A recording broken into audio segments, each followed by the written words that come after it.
Ry pretandrazana malala. Mino fa salama tsara daholo nareo any tokantrano tsirairay avy. Androany tsika andray vahiny ao anatin'ny raharaha politika mafana ao Madagasikara. Député avy any Arivomamo endriky ny fanoherana onona nitondra sezina manatantara tany amin'ny HCC ary ankehitriny voakasika ny fangatahana ny levée d'immunité amin'ny maha député azy. Tonga eto i Andrimatoa Randriamampianina Rajerson Antoine amaly ny fantanitsika en toute transparence ary tsy misy filtre. Ny mombamomba azy, ny lalana antiafiny, ny fanasorana ny radio fitondrana, ny régime de la refondation, ny accusation de déstabilisation tsy misy apetraka de côté jalona hatramin'ny farany. Andrimatoa Antoine, misaotra anao, tonga soa eto amin'ny pejiny Cynthia. Alohan'ny resahana crise politique dia tiana ho fantatra hoe iza moa le lehilahy. Iza moa Antoine Rajerson, inona parcours personnel, professionnel ary politique. Fahalamera vatsika rehetra manaraka ity fandarana ity dia mirary ny sosany tsara vatsika mianakavy. Ihany tokoa ny efa fantatra longa ma hoe ny tenako Rajerson Antoine solombavamboaka Madagasikara voafidy tao amin'ny district Arivomamo fa mialohan'izay dia niainga avy any ambanivohitra sika ary tena hoe niaina tamin'ny fiainana tany ambanivohitra, niompy sy ny namboly, very omby, nitafehan-dalo, ny karamany asa tany, nianatra tamin'ny sekolim-panjakana foana tany amin'ny EPP, tany amin'ny SOGE, tany amin'ny lycée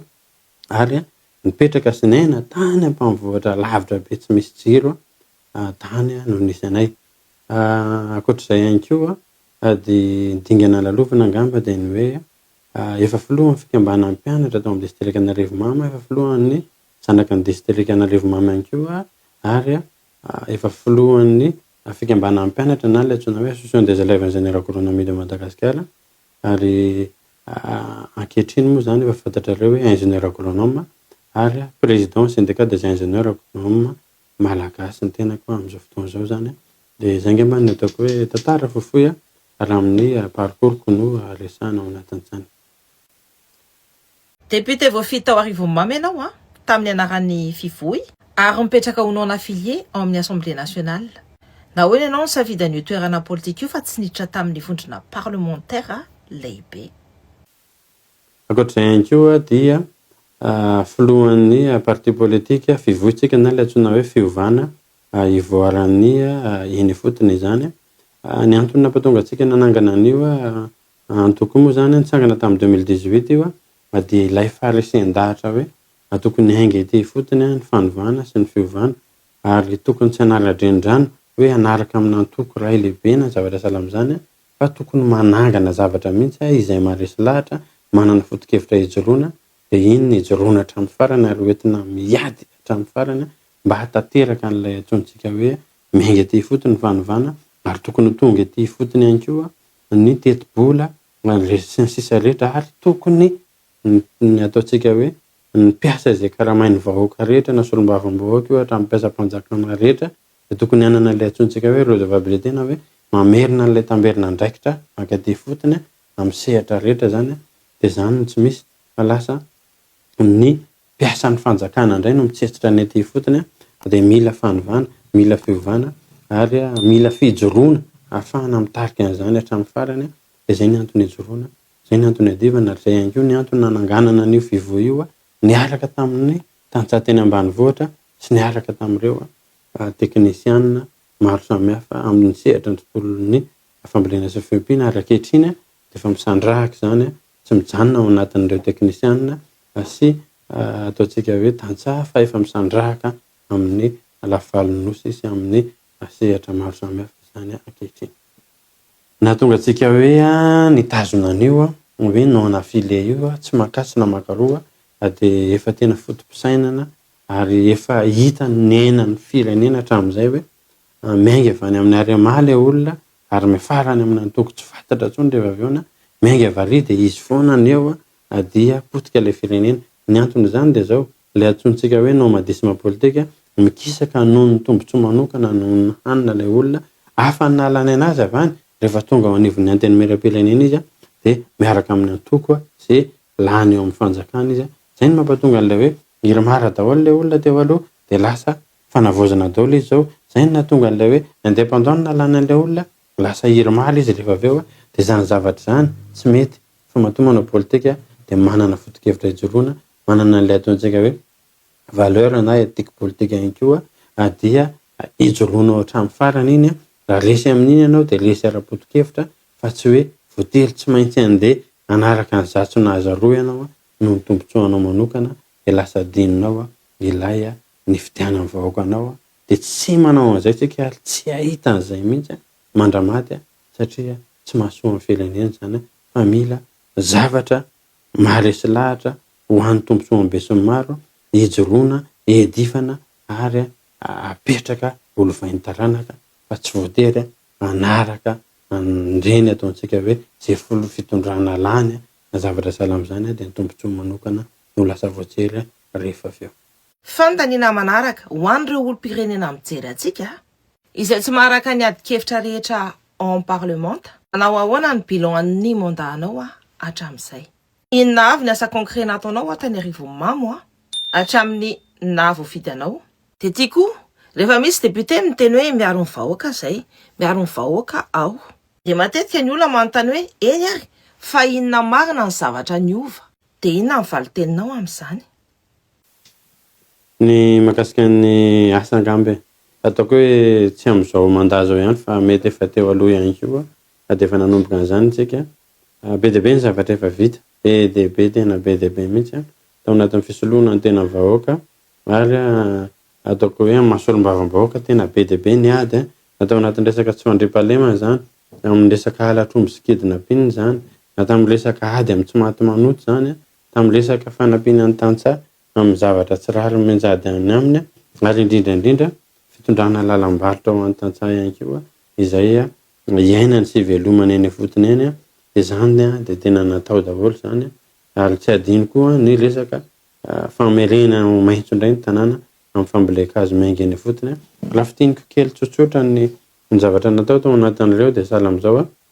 dia amin'ny resaka famboleka-hazo izahay dia tena hoe mba hitondra n'ilay fiovana voarany eny fotony dia vonjana-kazo ny zaraina ho an'ny isam-pokotany zany hoe manangana association zany izay vonona mbola hazo rehetra dia manao pépinière communautaire zay ngeza be dia ao izay miaraka rehetrarehetra ao dia fampizara amin'ilay zanakazo miakatra eo rehefa avy eo dia tena mavitsy zay hatrany amin'ny 3 alina ao anatin'ny fokotany iray azo volena fa tsy ilay manao fombafomba fotsiny dia ambolena eny amin'ny tany ireny dia samy sarotony zareo dia samy karakarany azy dia lasa vetivety dia miamaitso ny tanàna satria misy tompony daholo ireny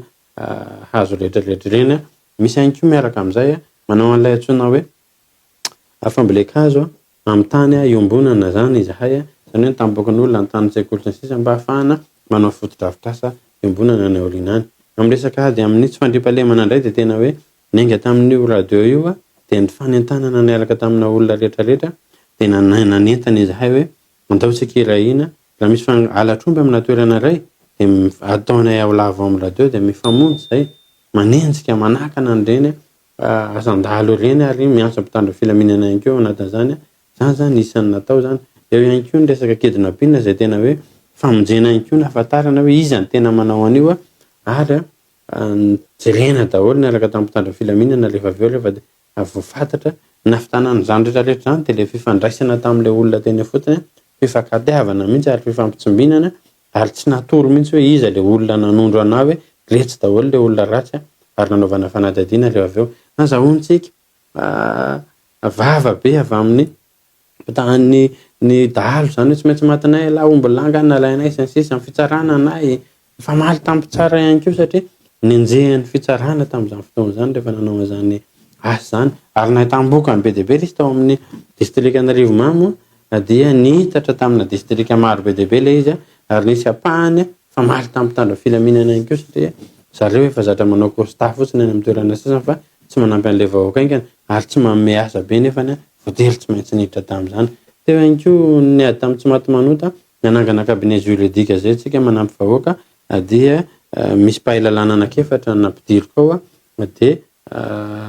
karamako ny andoavako an'ireo pahalalana ireo dia mandray ny tantsaha zay manampy anazy amin'ny resaka ady tany manampy anazy amina resaka zavatra maro samihafa manenjika avy hatrany an'le olona makakolokolo tsy ara-dalàna amin'ireny tantsaha eny, na eny anivon'ny fitsarana zany na mpitandro filaminana zany na resaka délégué zany na amina zavatra maro samihafa be deaibe zany rehefa voaporofonay dia tena manenjika avy hatrany zay. Tanjonay fotsiny zany dia zao mpitondra akaiky vahoaka fa tsy alavitra ny vahoaka, ary mihaino ny feo amin'ny vahoaka, ary miasa avy hatrany na mamay na mangatsika no atrehana dia miady avy hatrany. Zay le hoe mila mitondra fiovantsika ahafahana mampivoatra ny eny fotony. Indrindra ihany koa izay tsy azo adonona dia ny hoe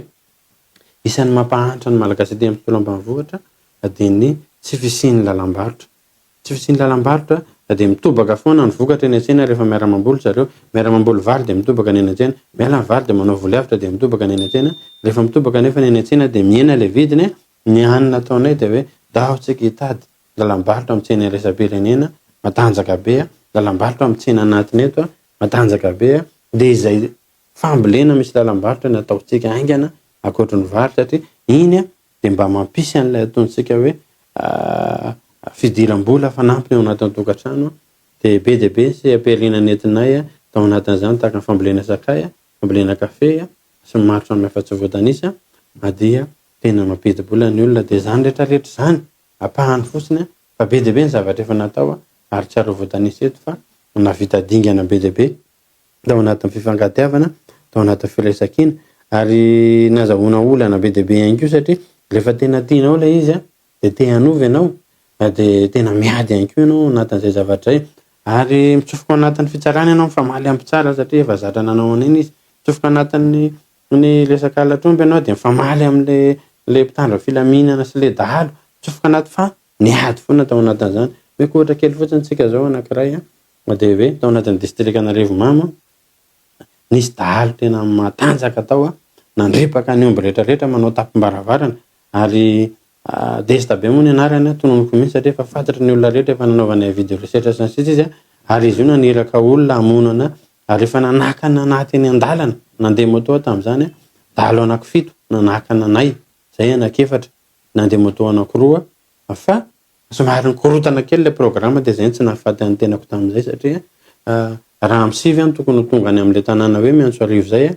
dia nisy fivoriana tampoka dia lasa tamin'ny telo vao tonga tany. Ry zareo efa niandro anahy tao, za nandeha, ry zareo efa niala tao amin'ilay kiso fa niakatra ambonimbony, za tafidina izy nidina, tonga dia niverina zay ny lalana,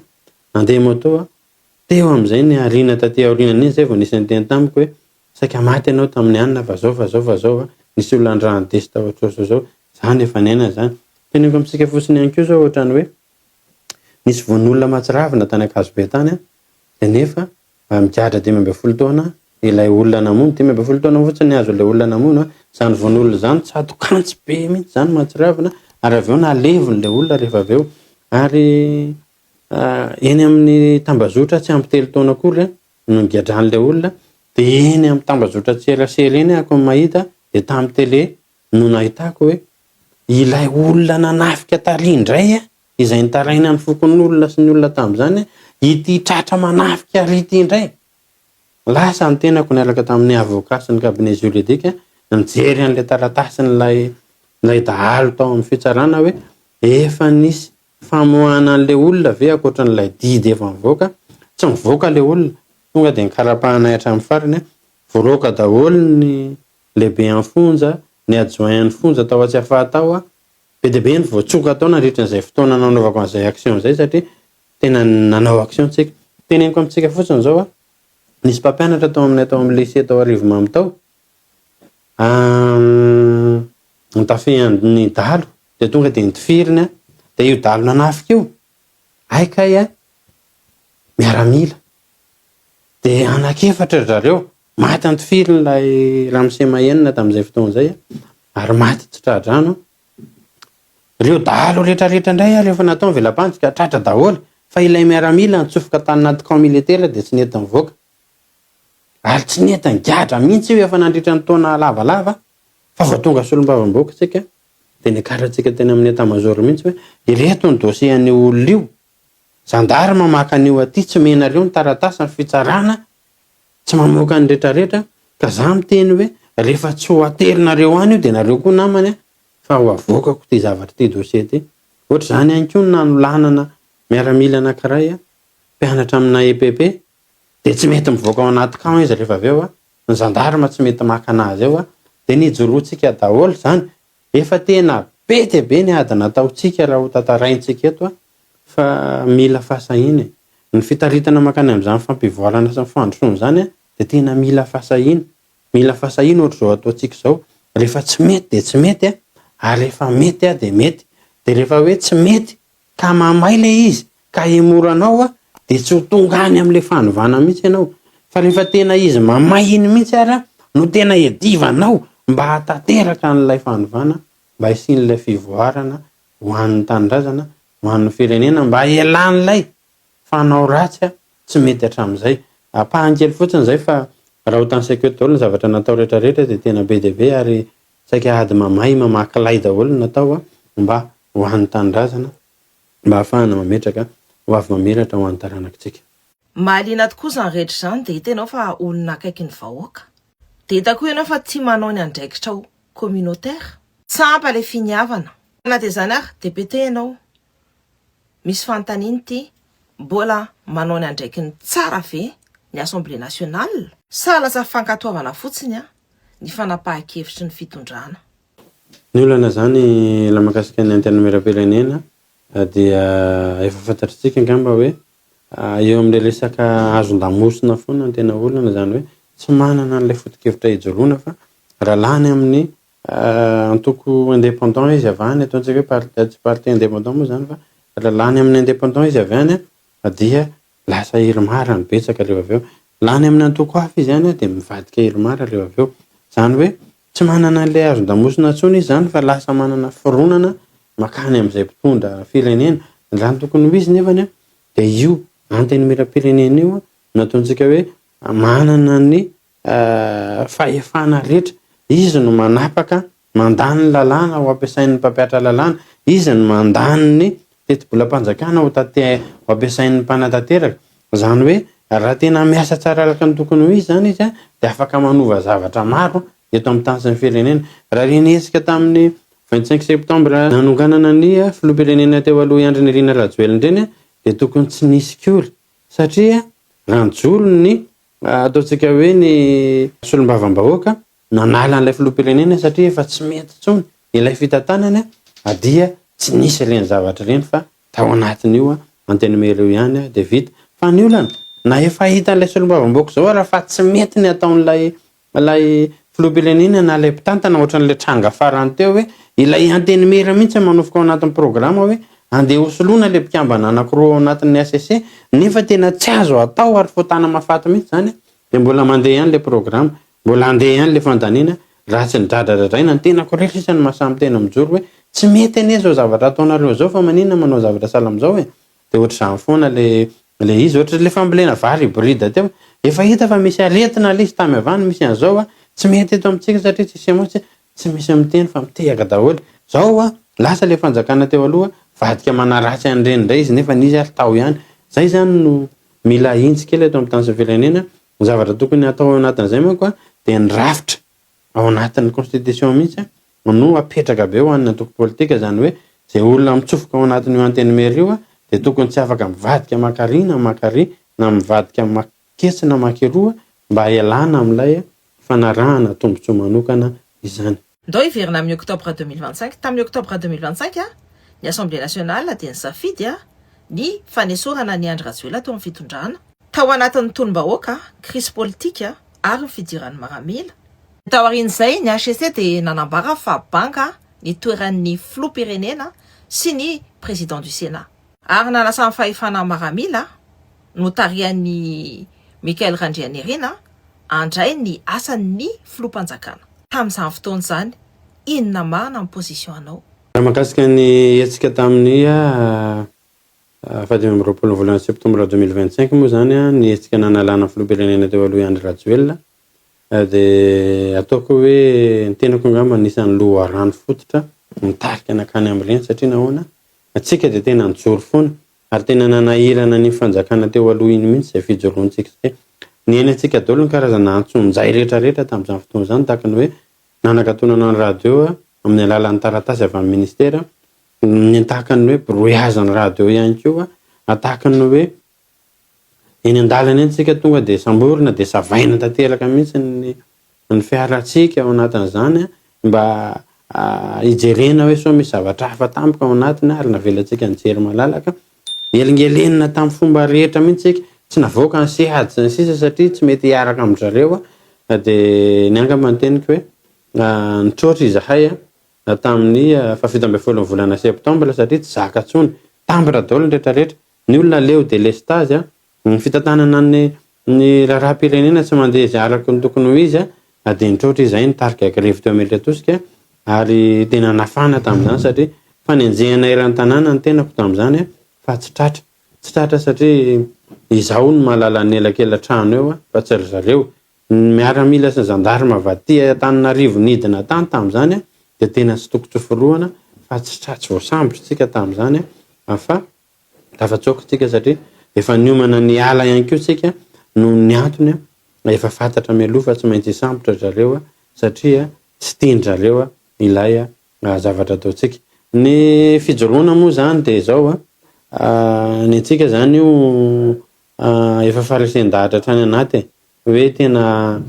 ititeny ty foana amin'ny mafy anazy hoe aleoko ny ana maty fahazaza toy zay tsisy raha antena anamiko eto amin'ity tamin'ny fandalovany ity inona moa no tiako tenenina amin'izany matoa zany mbola velona androany de mbola manantena ny olona miaraka amiko ary za koa manantena fa mbola vita zavatra geza sy bavana eto amin'ny tany sy ny firenena ary mbola hanova zavatra be de be tsika indrindra io resaka fomba fanao maloto mamoehatra io ho fohanatsika ny daholo io resaka kolokolo amin'ny rafitra rehetrarehetra io mila fohanana daholo io de zany rehetrarehetra zany nisikinatsika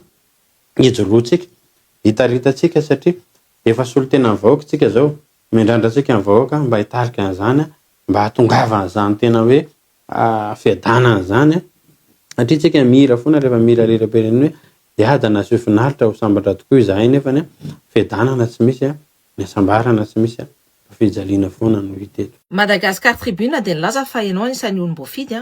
nanoana ny hetsika ny 25 septembre 2025 talohan'ny nahatongavan'ny colonel Michael teo amin'ny fitondrana ahoana ianao no nandray an'izany resaka zany tamin'izany fotoana izany. Ny araka ny voalazan'ny Madagascar Tribune angamba tsy hoe ekena fa hoe zany olom-boafidy nitarika voalohany fa akoatr'izay angamba de ny hoe izaho no olom-boafidy nitsangana voalohany na tamin'ny vahoaka malagasy ary raha tsy nisy an'ireny hetsika nataona 17 septembre tena Amelitosika ireny tsy nitranga mihitsy raha 25 septembre satria ny fisian'iny hetsika iny no nanambara fa azo atao le hetsika satria zay nanao hetsika rehetra rava daholo tao alohan'izay fa iny teo Amelitosika iny tsy rava satria tonga maro ny olona teo ihany koa ny hoe babasy Lilia fampiresaka tamiko de hoe hotalitina ty Antananarivo ireny hetsika ireny amin'ny herinandro de iny notaritina nitarika bidon imory zareo de aveo ny apita nanao an'le programma tery Ambojatovo rehefa aveo nanoana ny tolom-bahoaka tamin'ny 2025 ianao fa ankehitriny de nisy olona niarantolona taminao tafiditra ao anatin'ny gouvernement toy ny Faniry Soa sy Lily fa ianao nahoana ianao tsy nisafidy hiditra andray anjara ao amin'ny fitondrana ny fondation. Ny tiako resahana hoe mahakasika zay fanontanianao zay hoe maninona no tsy nitsofoka tao anatin'ilay fitondrana fanavaozana ny antsika araka le fahalesako taty am-boalohany hoe ny fanaovana politika de mila etika ary mila fantatra tsara mihitsy ny tsofoka na tsy tsofoka tao nanana safidy mazava tsika hatrany am-boalohany fa ny anahy fotsiny indray farisen-dahatra aty anatiko de hoe izaho tsy tsofoka ao anatin'ny sambo anankiray raha tsy efa fantatro ny arrivéany zany hoe tsy hiditra ao anatin'le sambo mihitsy ahako raha tsy efa fantatro hoe aiza ny efa ran'lay lalana rehefa aveo fa hatrany am-boalohany de flou be le izy tsy fantatra mihitsy hoe akaiza de mazava ho azy fa tsy niditra ao anatin'izany mihitsy ary mazava ho azy fa zay ny teneniko hoe zahay janona ho solombavam-bahoaka fotsiny ihany satria tsy fantako hoe andeha ho aiza andihan'le izy fa roa manarakaraka an'izay ihany koa de ny hoe afapo ve sa tsy afapo mazava ho azy fa matoa nametraka indrendreo ketiny amin'ny ACC reny tsika de tsy afapo satria be de be ny antony mahatsy afapo antsika fa lava be raha resantsika eto izy rehetrarehetra fa ataoko ambangivanginy fotsiny hoe betsaka ny zavatra tena ny adivana ho anay avy any ambanivohitra zao de hoe io resaka fifidianana sy avokotany io miankina manainy io satria raha resaka kidnapina zao tsika de be ny olona maty ny io resaka asefokotany io tany amin'ny faritra Njorobe iny rehefa tonga ny opération dia tondrotondrony fotsiny hoe letsy ny dalo nefa zay olona manana olana ara-tany amin'ilay sefokotany dia lazainy dalo ilay mpitandro filaminana koa tsy manao fanadihadiana fa avy dia mitifitra fotsiny sy zavatra ohatr'izany. Faharoa manarakaraka an'izay ihany koa dia be dia be resaka fandaminana fiainam-piarahamonina fanoratana ao anatin'ilay sy mpifidianana sy ny sisa dia ao anatin'io sefokotany io daholo dia izany nefany lasa tendrena indray ilay izy ankehitriny dia mampalahelo izany tsy tanteraka ilay izy. Ao anatin'izay ihany koa ny fametrahana ny akamakama ao anatin'io CNI izay tena tsy mety ary tsy ekena mihitsy satria directeur de cabinet-n'ny filohan'ny antemeram-pirenena no alefany ao anatin'io ao dia avy eo nalany daholo ilay mpikambana rehetrarehetra tao dia avy eo anazy daholo indray netiny ao amin'izao dia zavatra ohatr'izany tsy mety koa izany ary efa tsy nekena teo aloha izany zavatra izany be dia be tahaka ny hoe ny Rusiana ny anara-maso ny fifidianana eto amintsika nefany ny any amin'izareo tamin'ny 91 ny filoha tany nefa lany hatramin'izao mbola ao ihany izay mifaninana amin'izany na maty na migadra dia hanao zavatra sahala amin'izany koa ve tsika sanatria eto tsy ho filamatra mihitsy aloha zany raha ohatra ka izay ny andraisana anazy izay no mampatonga antsika miteny hoe be dia be tena be dia be io concertation nationale io efa tenenina foana io vao niainga tany amboalohany mihitsy io dia efa nandefa proposition be dia be ny tenako milohan'ny taritana an'ilay izy avy eo lasa nanaovan'izareo ministera fanavozana indray ilay izy ao anatin'izareo nefa tokony indépendant aty avelany mihitsy io maleo tena dia zao navoaka aty amin'ny FFKM indray ilay izy dia hanao ohatr'izay ao foana tsika nefany ny fotoana mandeha ihany koa ao anatin'io dia izany rehetrarehetra izany mahatonga antsika hijoro hoe misy zavatra tsy mety be dia be ary ny tena mampalahelo koa dia hoe le ZNZ kely le tanora tena hoe reo tena niaraka tamin'ny katrany amboalohany daholo reo lasa tsopotsoponina tsirairay izay ny teny misamborina dia rehefa voasambotra dia nitazomina dia avy eo sous contrôle judiciaire dia avy eo tonga dia tsy afaka miteny intsony ny andray-bavaka satria raha iteny zany dia miverina milatsaka eo an-tampon-doha le sous contrôle iny dia tena hoe lasa mangina le olona dia zavatra ohatr'izany zany mampalahelo ao anatin'ny tany sy ny firenena raha ohatra ka ohatr'izany ny fomba hitondrana an'ilay izy izany mampatonga antsika mijoro satria raha ohatra ka tsy hijoro zany tsika fa hanara-drendrano daholo ny rehetrarehetra dia hoe mety daholo izay atao na tsy mety ara dia tsy tafavoaka mihitsy tsika dia tsisy an'ilay fahasamihafany hevitra dia tsy miady ny hevitra fa hoe manjaka tokana dia ho simba tanteraka ilay nosidrazana rehefa avy eo fa tokony misy balizy foanany miaro hoe tsy mety nge zany zavatra ataonareo zany atinge ny lalana fa tsy any zao nge zavatra tokony atao hoe tsy voatery izay eritreretinay ho mety no mety na ny eritreretinareo ho mety no mety fa misy tokony eritreretintsika miaraka mety firenena raha manana io tanindrazana ambonana samy mitolona daholo ihany fa tsy hoe ilay nitarika atolona tany amboalohany asesika ny amponja daholo dia avy eo ilay tsy nitarika atolona tsy crédible intsony raha iteny dia ho taraiky ilay tanindrazana rehefa avy eo fa lasa mandeha amin'izay tokony andehanany sy vilana makany amin'izay tokony vilianany rehefa avy eo izany mampatonga antsika mijoro izany mampatonga antsika miady ho an'ny tanindrazana ho an'ny famarinana sy ny rarina sy nintsina mba hananantsika firenena fanina.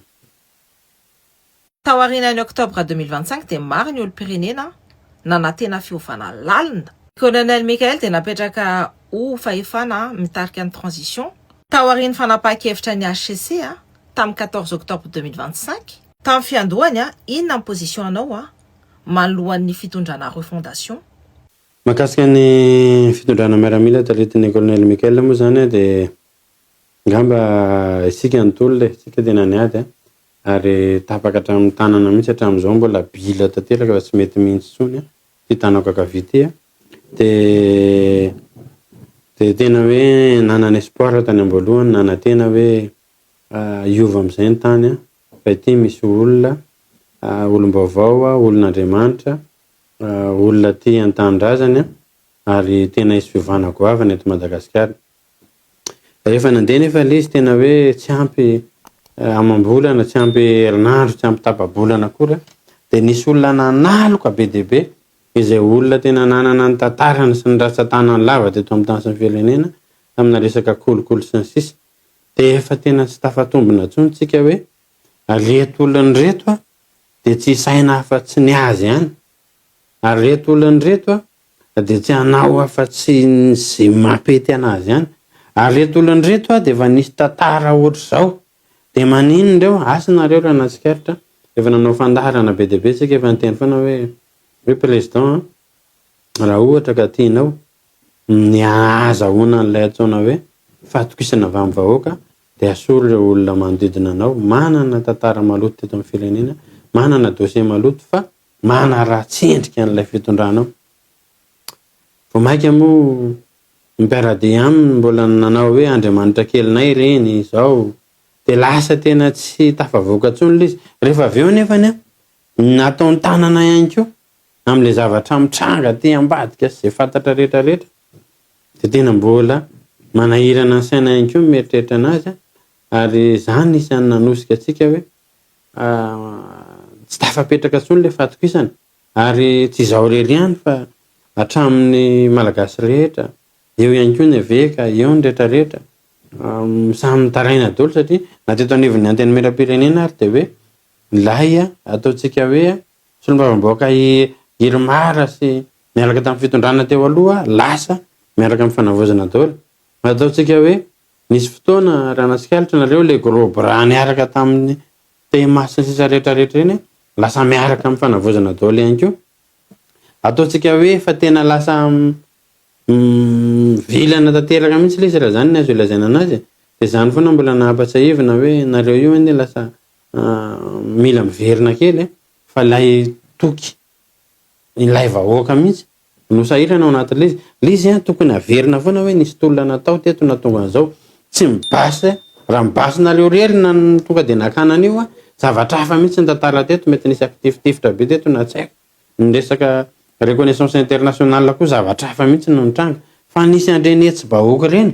dia avy eo farananareo tamin'ny indray andro niaraka tamina ataontsika hoe véhicule blindé anankiray fotsiny dia zay dia vita ilay izy rehefa avy eo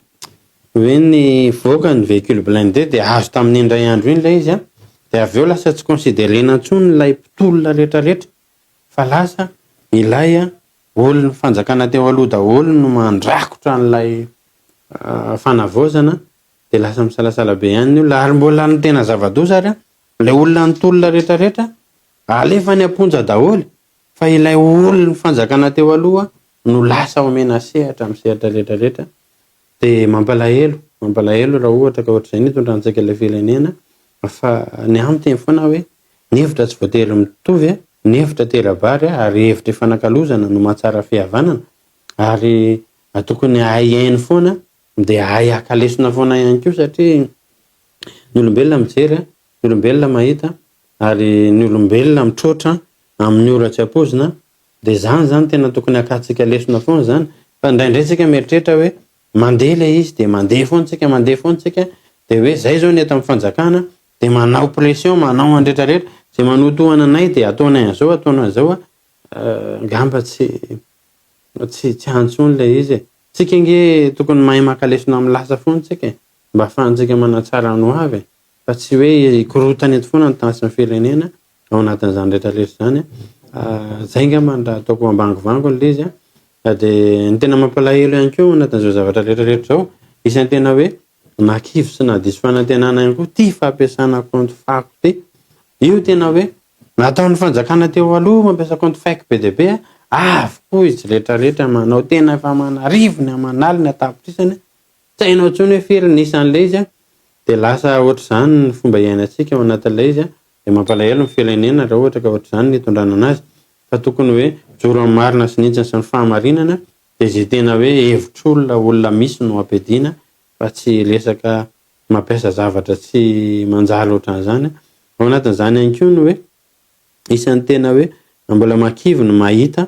hoe ankehitriny lasa mifaninana amin'ny resaka fandrarana amin'ny famokarany amin'ny tontolo ambanivohitra ny fitrandrahana volamena lasa miroborobo fatratra be ilay volamena ary isan'ny makivo ihany koa na mahita ary hoe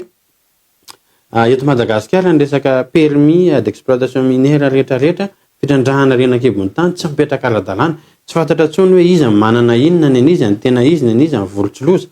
ary tsy tafapetraka intsony ihany koa ary tsy voafehy ilay ataontsika hoe exportation illicite na fanondranana tsy ara-dalàna volamena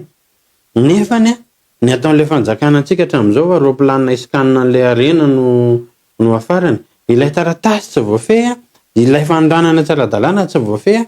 dia roplanina iskanina an'ilay arena indray no afarantsika mazava ho azy fa rehefa mahita an'le arena hoe tsy misy de sitrandraka indray nisy trandraka tsy nefany neto ary tsy voafe raha tena anavao nefa de tokony hoe fehezina aloha le efa misy mba ahafahana manatsara ny hoavy fa tsy azakazana le fitrandrahana nefany ilay fanondranana raha tsy voafe ilay fitrandrahana raha tsy voafe ao anatin'izany de zany rehetrarehetra zany no mampatonga atsika kivy indraindray fa amintsy manantena fa mbola hoavy le maraina ary any andro amin'ny volana ny taona mety mbola tonga sainy zareo anintsy tsy mety ary aheno andreo rehetra zay miteny fa tsy hoe ratsy daholo akory zay miteny rehetrarehetra ka hoe tokony alefa makany ambontsy. Manantena fa hoeno ny fahefana ny afatrao da hoary toizitsika indray mifanontaniana. Tamin'ny 13 mai 2026 de nanao saisine atao amin'ny HCC ianao. Lasa ny haute cour constitutionnelle fa nametraka requête ny kendry fa defa eo ny autorité militaire ny colonel Randrianirina de raha mazava tsara de azahoana ny fanesorana ny président de la refondation sy ny fanoloana azy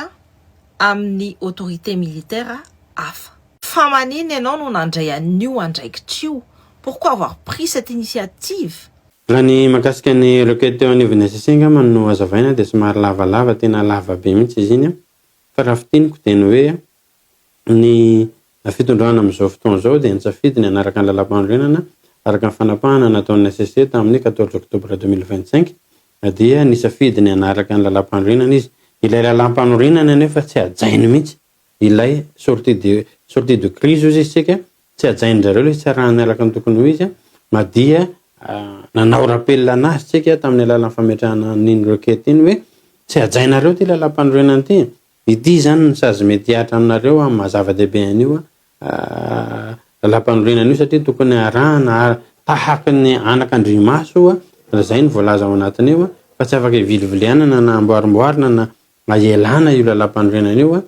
dia nametraka an'ireny isika mba isoloantsika tena amin'ny vahoaka mba tsy siteny indray raha piso raha afaka piso tsy maintsy nidina an-dalambe zay satria tsisy olombavamboaka eto Madagasikara afaka mijoro de njorotsika na isika rery ary tsy fahotany zany fa andraikitra zo sy adidy rehefa mahatsapy ianao hoe tsy mety araka ny fahatsapahan'ny tenanao sy ny fonao de mijoro ianao ao anatin'izany rehetrarehetra zany de mijoro isika inona avy ny tsy mety be dia be ary tsy voatanisako eto daholo izy rehetrarehetra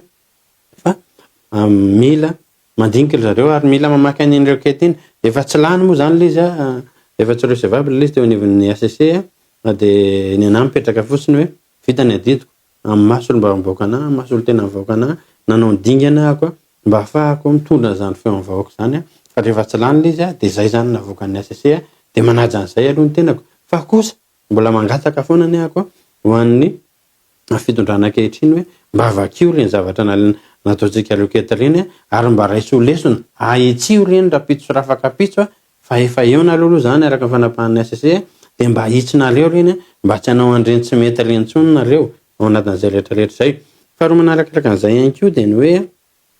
efa nanao an'ireny madingan'ireny isika mba ahafahantsika manavitra sy manampy ny firenena atao anatin'izay rehetrarehetra zay ka tsy tanteraka ilay izy fa no lavan'ny HCC moa zany de hoe tsy fahotana akory nametrahako an'ireny fa rafitra ao anatin'ny firenena republikana sy ny tany demokratika io de najaitsika zay rafitra zay hoe ity ny lalàna ahafahana manao an'izay zavatra zay de nataotsika zay ary zoatsika zay zavatra zay fa tsy hoe zay olona manao an'izay zavatra zay kory tonga de raisina fahavalo de amoronana dossier de davina gadraina fa lasa ohatrany hoe nareo rery zany sisany no afaka miteny sy maneho hevitra sy manao an'izao rehetrarehetra de zay gadrainareo migadra de zay samborinareo voasambotra de zay ataonareo an'izao de lasa ohatra zany tsy mety zany fa mety anahirana zany ary mety atezitra ny vahoaka ihany koa zany anao rinany fa aleo mifampieno sika dia aleo mba ataoko hoe mifampicomprendre tsika ao anatin'izay rehetrarehetra zay satria dingana iray no lalovantsika iny araka ny adidy sy andraikitra sy ny asa sahantsika ary naresy lahatra tsika miaraka amin'ireo ataotsika hoe ray aman-dreny miaraka amin'ireo ataotsika hoe vahoaka malagasy zay resy lahatra tao anatin'ilay izy miaraka amin'ireo ataontsika hoe izay mahatsapa-tena hoe misy zavatra tokony ahintsy sy hatsaraina eto amin'ny tany sy ny firenena de efa iny valina alefan'ny HCC hoe tsy recevable le izy fa mba anjaranareo manintsy an'le izy ho an'ny tanindrazana, ho an'ny tanjanaka, mba avakio tsara iny taratasy iny mba ahafahanareo manintsy ny hoavy rapitso fa tsy zana metraka an'iny indray no raisinareo fahavalo rehefa aveo de lasa ohatrany hoe ifanenjany eto hoe iza mafy be na iza zao na iza zao tsy vahaolana zany fa ny firenena mila jerena, tanindrazana mila banjina. Andao tsika hiresaka ny immunité parlementaire anao. Namafisy ny ministry ny fitsarana fa misy fangatahana anesorana ny immunité anao any amin'ny assemblée nationale. Araka ny lazainy dia tsy noho ny hevitra politika anao no nikendrenanao fa noho ny ayay momba financement amin'ny tentative de déstabilisation présumée. Dia inona ny valiteninao amin'izany? Taorianan'ireny fametrahako taratasy teo amin'ny SSR moa zany dia nitranga daholo ny zavatra rehetrarehetra tahaka ny hoe tratra ny contrôle fiscal ny tenako izay lasa instrument mba hanaovana pression tahaka ny hoe tratra ny brouillage ny radio dia lasa instrument koa zany rehetrarehetra any tahaka ny hoe tratra ny fandotona elaka ny Facebook hoe nomeny iva vola iva zany mbola tsy aritako hatramin'izay nenako ary mbola tsy fantako akory raha tsy za iny voatonona iny hoe misy an'izany iva zany ary voatonona daholo ty rehetrarehetra ty mampalahelo misy olona eniko any olona mpandraraha vaventy misy misambotra fotsiny tsotro zao lazainy hoe mamatsy vola atsika sy ny sisa dia mampalahelo daholo zany rehetrarehetra zany fa raha mahafantatra ny tantarako sy ny zavatra ataoko nareo ary mba tena midina mihitsy dia mba jereo hoe ohatrany ahoana ny fifanampiako amin'ireo tantsara eo, ahoana ny aprosiko afahako manantanteraka io tsena be fivoarana io hoe inona ny ataoko, ahoana ny fanampiako ny olona na fiangonana na zavatra ohatr'izany amin'ny alalan'ny ny aktivité ataoko, ahoana ny afahako manampy amin'ny mpiarabelona rehetrarehetra amina resaka tsy resaka vola sy zavatra ohatr'izany dia mahafantatra nareo hoe tena mendrika hotohanana ary mendrika abiana ary tokony arahana miasa mihitsy fa ilay izy mandoto ohatran'io tena mba io zany fomba fanao politika tena mamoehatra manimba ny firenena mamotika ny tanindrazana mihitsy ary tokony alana ny zavatra sala amin'io tsy haiko hoe mitenako ve no mbola tsy ao anatina politika avolenta ohatr'izany ve sa hoe tena za mihitsy hoe fomba fanaovana politika fa ny anoteniko androany dia ny hoe tsy izany ny tokony fanaovana politika ary tokony sehatra tsika rehetra ao anatin'io politika io mba hitondra fiovana mba hisiany fivoarana ao an'rehetrarehetra fa raha ohatr'izany foana ny atao na dia voatelina ny marina ary manjaka ny tsirariny ary zay olona manana marina ka mijoro dia voasesika ny amponja daholo fa ny olona manana ny diso no lasa iri hoe hiteny hoe io marina amin'le zavatra disoka dia tsika hijoro hatramin'ny farany ady hatramin'ny farany tsy olona ny adivana fa le zavatra tsy mety no edivana mba tsy hanjaka eto amin'ny tanindrazana tsony. Manana fifandraisana amin'ny vatana na akolaka venao amin'ny rajoelona na raha vatomanga ao anatin'ity raharaha ty. Io moa zany amafisiko foana ihany hoe efa niavana te andoto mihitsy fa ataoko hoe raha nisy olona tena nihaja ny joro na nalana zany andro rajoelona zany na nafongorana amin'izany hoe fanjakanjakana zany mamara vatomanga tamin'ny sehatra rehetra zany dia ny tenako ngambany tenako niady ary tena nijoro nanao an'izany rehetrarehetra zany fa amin'izao manko efa tena hoe lasa tsisy bala tsondry zareo fa izay mijoro rehetrarehetra dia lazaina fa amela liziny misy zavatra lozika tokony mba fantatritsika ihany raha miteny zao hoe amerina ny mamara vatomanga raha migadra ny Maurice koa izany afaka ny amerina anazy ny Mauricienne nanao mitazona anazy zao zavatra tsy lozika mihitsy zany resaka zany misy indray miresaka hoe nahazo vola tany amin'ny IVA omena an'le ACC le IVA nefa raha nyresaka mandeha eto amin'ny tambazotra dia hoe ohatra mivadina mpikambana ao amin'ny ACC ihany ko maninona raha meny le vadiny an'le meny le IVA an'le vadiny le izy dia meny an'le namany ao amin'ny ACC fatao inony aty amiko indray ny avany amin'ny akatiny andeha akary zavatra tsy misy lozika ny zavatra ihany zany mila fantaritsika satria be dia be le zavatra miparitaka amin'ny Facebook sy amin'ny tambazotra ao anatina fanaratsiana dia ny afantarana an'ilay izy hoe tsy marina dia zavatra efa ho zato angamba ny aparitaka zareo samy hafa daholo any anjehany fa tsy haiko aloha hoe atraizany fetra ny famoronana dosy sy ny zavatra oatra zany fa mbola petrakantsika foana hoe madio ny tanatsika tsy nisy ambadika fa resendahatra no mitondra atsika ary ady madio ny ataotsika rehefa tsy tafavoaka iny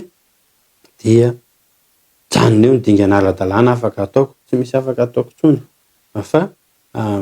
tapitra eo iny aloha fa anjaran'ny fanjakana no mijery hoe inona ny lesona azo tsoahana tamin'ireny zavatra nataoko ireny ary vakina tsara in'ireo kety napetraka iny inona ny afaka ahintsy par rapport amin'iny dia anjaran'ireo no mijery an'izay mba hahafahany manatsara ny diany amin'ny ho avy amin'ny ambin'izay hita tanany eo mba hahafahana tsy misy indray olona andeha ametraka ireo kety sala amin'iny raha pitso rafaka pitso fa raha mbola hoe ho repete foana ny tsy fanajana ny resaka constitution sy ilay ataontsika hoe ilay taratasy sy ny avy nanaovana ilay sortie de crise iny dia mbola isametraka ohatran'io indray raha pitso rafaka pitso mety tsy izatsony fa mety io lafa indray no resy lahatra tamin'io zavatra nefa napetraka koa dia mety hibatany indray ary mety ho ampiny zavatra hafa indray ao anatin'iny raha ohatra ka mbola anoy ohatran'io ihany ianareo fa vakio tsara dia aintsio re izay tsy mety tena hoe ampanetretena tanteraka ny tenenana zany amin'ny fofeny fitiavana ny anoronanareo an'izany izay tsy mety na bilabila aitsio ary mahaiza mihaino olona fa tsy olona miteny ka manohatra ny hevitra reo rehetrarehetra dia olona vatomanga na olony andra rajoelona na azo vola tarisitary ary amoronana dosie dia ho alefa any amponja aza manao an'izany re tompo zany ny tena isan'ny tena nampalahelo ana tamin'ireny tanora namako ny arantolona tamiko rehetra reny misy tena tanora varam-pianarana ny anatra reny nefa tonga dia samborinareo asesika reo any tamorana sasany nasesika ny tsy avany sasany tazomina ela be tany amin'ny BC sy ny sisa tany ny sasany dia tena mampahonena ny zavatra ohatr'izany aoka re mba tsy hiverina tsony eto amin'ny tany sy ny firenena fa tandrazany rahantsika manana ty isika rehetra samy tompony ty tsy voatery tovy ho any hevitra tena tsy voatery fa afaka ampidina ny hevitra dia ilesaka hevitra ampidina no mahatsara fihavanana ozy malagasy dia alao mirona makany amin'izay kokoa toy izay hoe andeha tsipina an'izao sy ny sisa sy n'izao fa misy farany foana ny zavatra ohatran'io raha vao manao zavatra ohatran'io nareo dia alao tsy miditra amin'izay zay nga manonteny koa androany Andriamato député, maro ny olo-pirenena no nahino anao ny tsikera momba ny fitondrana ankehitriny. Koa ankoatr'izany dia tia fatratra koa izy ireo fa inona marina ny vahaolana afaka atolotra ho an'ny Madagasikara. Inona marina ny vision politika anao hanatsarana ny fiainana andavanandro ny malagasy. Ary indrindra ahoana no fomba hiadivana amin'ny kolikoly eto Madagasikara. Zavatra tiako resahana amintsika ihany koa ary tokony ampitaina amintsika hoe isan'ny zava-dehibe ahafahana mampandroso aingana n'ilay antsoina hoe économie locale dia ny hoe fahatongavan'ny vola ny am-paosin'ny olona. Raha vao miresaka fahatongavan'ny vola ny am-paosin'ny olona nefa tsika dia tonga dia mieritreritra hoe famoronana asa zany. Mety hoe fambolena dia misy lalam-barotra asa zany. Mety hoe orinasa dia misy mpiasa mikarama asa zany. Rehefa talasany anaty paosin'ny olona ireny vola ireny dia zao foana nitadio hoe velona ilay olona dia velona ilay tanàna. Velona ilay tanàna satria afaka mifamelona izy. Manambola ilay olona, afaka mividy zavatra eny amin'ny épicerie izy, afaka mividy lamba ho zanany izy, afaka mampianatra ny zanany mianatra izy ary afaka manao ny asa aman-draharaha rehetrarehetra izay ampiditra vola makany amin'ireny orinasa kely madinika be dia be ireny izy dia izay ilay antsontsika hoe mihodina sy velona ilay économie locale. Ny zavatra mampalahelo nefa dia izao. Raha mijery ny tantara politika teto Madagasikara dia izao nisy filoham-pirenena tafiditra dia mipitehana ohatra ireny orinasa tiako sy ny sisa ireny nefa nisy mpiasa be dia be tao anatin'ireny. Nisy filoham-pirenena lany dia nanafara ny briquet ohatra ny afima satria adversaire politika dia maty tanteraka ilay afima satria tsy afaka mifaninana amin'ilay briquet. Nisy filoham-pirenena ihany koa tafapetraka dia mipitehana ohatra ilay savony nosy nanafarany an'ity savony karana be dia be ity dia torana tanteraka ilay orinasa satria tsy afaka nifaninana. Nisy ihany koa ataontsika hoe zavatra tokony tsy adinoina ireny resaka lamba ireny natanjaka teto amin'ny tany sy ny firenena. Niditra ny vahiny ny karana nitondra lamba avy any avelany avany izy maty daholo mpanjaitra malagasy rehetrarehetra nefa nanana ny asany nanana ny lazany izany mpanjaitra malagasy zany fa noho ny fidirana lamba nafarana avy any amin'ireny toerana tsy afaka hifaninana ny mpanao reto iny maty asaky amin'ny tsipozipozy hatramin'ny cotonasy ny sisa ny orinasa malagasy amin'ny lamba zany tsy tava velona tsy velona tsony ankehitriny. Eo zany potika daholo ilay création d'emploi na ilay famoronana asa noho izay antony zay. Eo ihany koa ny zavatra tsara ho fantatritsika ihany koa ao anatin'izany zavatra rehetrarehetra zany dia zao ny eto Madagasikara ny zavatra misy vola rehetra dia tsy ny gasy ny manao anazy, tsy ny malagasy ny manao anazy. Ny zavatra tsy misy vola rehetra dia ataon'ny malagasy, tahaka ny hoe fanafarana vary dia tsy manao anazy ny malagasy fa saika vahiny mibetsaka ao. Tahaka ny hoe fanafarana an'ireny lamba ireny izay tena ambony be ny filana amin'ny resaka akanjo eto Madagasikara dia fantatrareo ihany fa ny vahiny ihany koa. Tahaka ny hoe fanondranana ny harem-pirenentsika tafiditra ao anatin'izany ny renan-kibon-tany sisa dia vahiny daholo no manao anazy. Ny malagasy zany rehefa manao zavatra dia izay zavatra tsisy vola izay ambinambiny no afaka ataontsika ao anatin'izany. Zavatra mampalahelo ihany koa eto amin'ny tany sy ny firenena dia zao manjaka loatra ilay kolikoly amin'ny sehatra rehetra mihitsy ary amin'ny lafiny rehetra ka mahatonga an'ilay firenentsika ho rendrika tanteraka. Aiza veko raha mandinika isika araka ny tenin'ny rapport nataon'ny gouverneur en banque centrale dia ny hoe 20 tonnes annuel ny volamena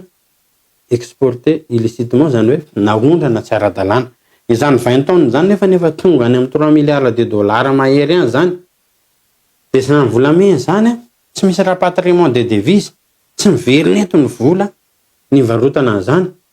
Dia inona ny vola iainantsika ao ampiasaintsika eto rehefa tsy tafaverina eto zany. Io tahaka an'ilay hoe vady miaramiara dia avy eo mahazo vola be zareo dia tsy nentin'ilay rangata ao an-trano ilay vola fa nomeny an'ilay sipany. Androso ve ilay tokantrano ato raha tsy tonga ilay vola?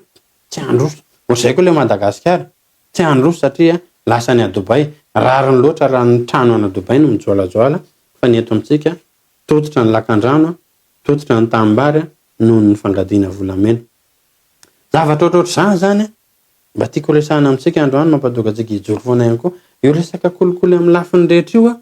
dia io no tena manimba sy mamotika ny firenena satria nahoana ho isika ny tanindrazana zany dia tokony hametraka an'ilay antsoina hoe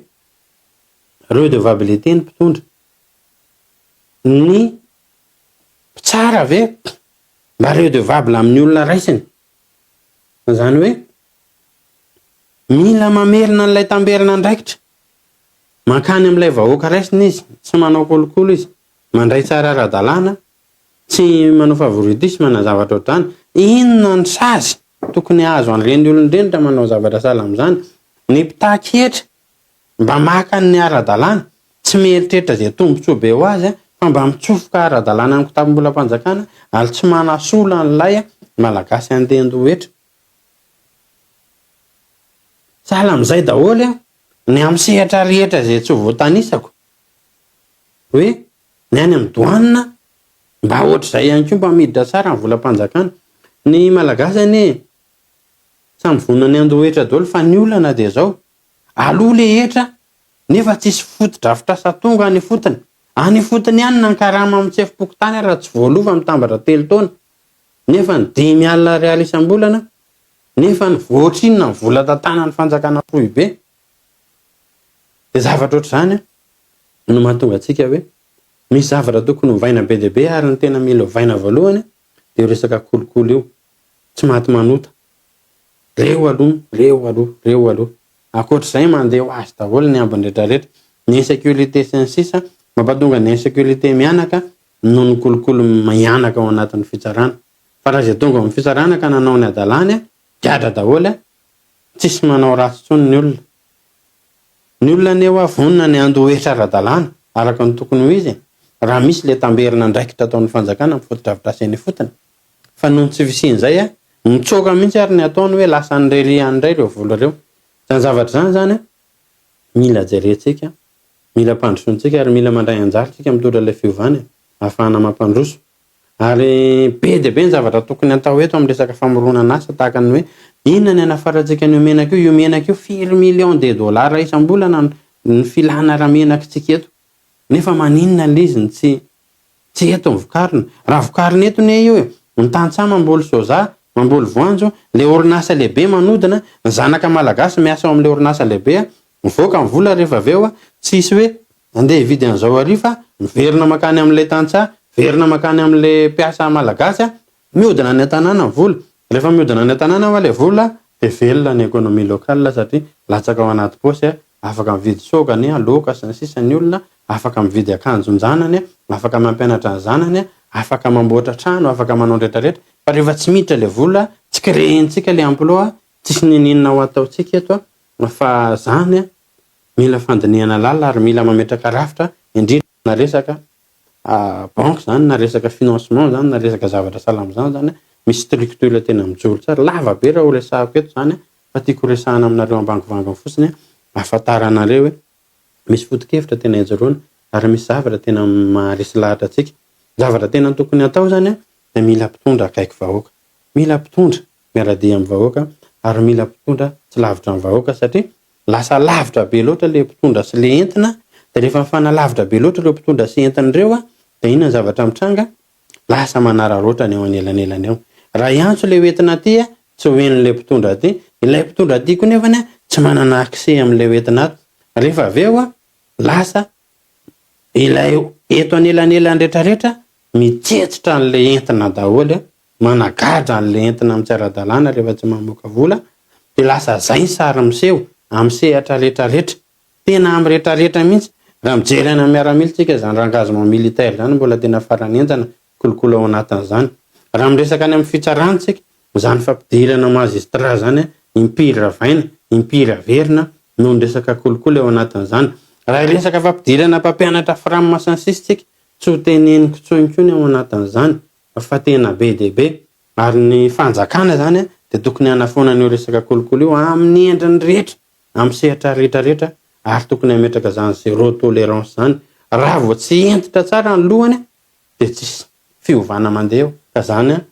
tsipitsika zany hevitra rehetrarehetra zany mba ho sainan'ny mpitondra hoe tena mila fiovana tena izy anie, tena mila fanovana tena izy anie ty Madagasikara ty, mila mpitondra tena mahasasy vonina anie, ary mila mahay sy mahalala ny rafitra rehetrarehetra anie, mba ahafahana mitarika makany amin'izany tena fandrosoana izany ihany koa. Andriamatoa député, efa tonga amin'ny faran'ity dinika ty isika. Ankoatra ny zavatra efa niresahana teto dia inona ny hafatra tianao ampita amin'ny olona mijery antsika? Raha sanatrika voasambotra ianao dia inona no hafatra tianao avela amin'ny vahoaka malagasy? Amaranako an'ilay fanontanianao angamba dia sady ametraka amin'ny veloma mandram-piona sady antsika nanaraka an'ity fandarana ity tena lavalava izay fotoana resantsika teto izay, dia ny hoe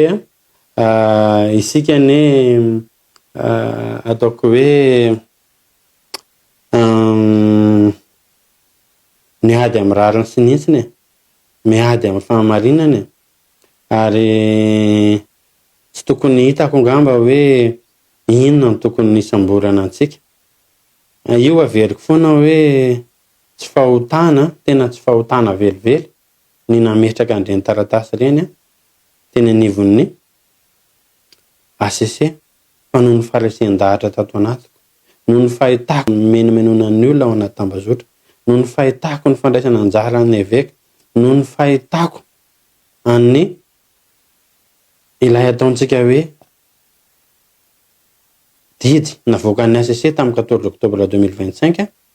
izay tsy narahan'ilay fanjakana tsony mihitsy ny tapaka rehetrarehetra tao raha amin'ny zavatra ataony rehetra,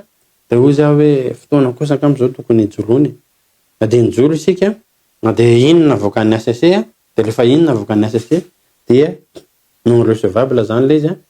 dia anjara mpitondra indray kosa mametraka hoe ny olona manao an'izany ve dia tokony ho alaina fahavalo, ny olona manao an'izany ve dia tokony hamoronana dossier, ny olona manao amin'izany ve dia tokony ho aratsiana andaniana vola be manao zavatra manao an'izao rehetrarehetra ao, fa ny olona manao an'izany no tokony fantarinareo hoe olona manana foto-kevina, olona manana hevitra, ary olona ataoko hoe mijoro amin'ny heviny hatramin'ny farany, dia tokony mba henoanareo, vakianareo ireny zavatra natao rehetrarehetra ireny, fa tsy ho enjehanareo ary tianareo pitehana mba ho inareo rery sisa ny anao izay sy ampatanareo. Zany zany tokony elana zany zany fomba fijery zany tena mba miangavy arak'izay azo atao fa sady tsy asoa no tsy atsara izany zavatra zany fa tsy mety zany fa raha sanatria avaladiny lela ka hoe voasambotra de za tena mbola miteny foana androany ho an'ny voaka malagasy hoe tsy nisy tsiniko tsy nisy ratsy nataoko fa noho ny andraikitro misy olo tenanareo mpitondra teninareo solombam-bahoaka anareo no nijoroako nanaovako an'ireny ady reny ho amin'ny rarina sy nitsy ny ararafitra dingana napetraka ny lalam-panorenantsika iny ao anatin'ny fanjakana republikanina izay ny rosoko fa tsy hoe zavatra fa tany ambadika tany nataoko dia anjaranareo no mirahina miara-mentana mba hiaro an'izany fahamarinana zany hiaro an'izany dingana zany ary isika pontritsika satria rarava ny mariny rarava ny rariny rarava ihany koa izany fahavonona antsika zany dia inona tsony ndray koa ny antenaina raha pitso rafaka pitso fa matotsika velona dia manana fanantenana matotsika mananaina dia mbola manantena fa isy tarika makany amin'ny tsaratsara kokoa anana fiaina tsaratsara kokoa noho izao fiainana zao ary anana fivoarana ngezangeza kokoa noho izao fa raha ohatra ka foana amin'ny fanantenana dia tsy haiko tsony ngamba fa dia za manentana androany firesakina foana no tsy ambaratelo ny fandrosoana dia rasa miraintsika amin'ny zavatra atao rehetra dia hosahirantsika rehefa misy zavatra maharesy lahatra toany rehefa misy zavatra tena maharesy lahatra ijoroy dia divony marina misy kinondrarina ary tafio nihitsiny dia rosony dia makany amin'ny fampivoarana zay ngamba anteny farana fa dia metraka veloma mandram-piona amintsika ary mandram-pitafandray mirary ny sasany tsara indrindra veloma ianao namana saintea dia veloma dolontsika rehetrarehetra ny atokantrano any dia zay moa vao hitodika atao aminao fa dia lasa nitodika tato amin'ny caméra foana fa ialana tsiny indrindra ao anatin'izay fa dia resaka mafy an'ilay vahoaka malagasy ny tenako dia mametraka amin'ny veloma mandram-piona dia mametraka amin'ny veloma aminao ihany koa amanaraka indray tompoko. Sotranao Andriamatoa député Antoine Rajerson namaly ny fanontanianay androany samy anao ny heviny ny tsirairay fa zavatra iray no mazava mihoatra lavitra noho ny olona ray ty raharaha ty mikasika amin'ny vatana ny hoavy politika amin'ny Madagasikara izy ty iza no mifehy ny fahefana ankehitriny iza no miaro ny lalam-panorenana iza no migarantira fa mahaleo tena ny fitsarana zany hoe indépendant ny fitsarana iza marina no miaro ny feon'ny vahoaka sy ny tombontsoan'ny vahoaka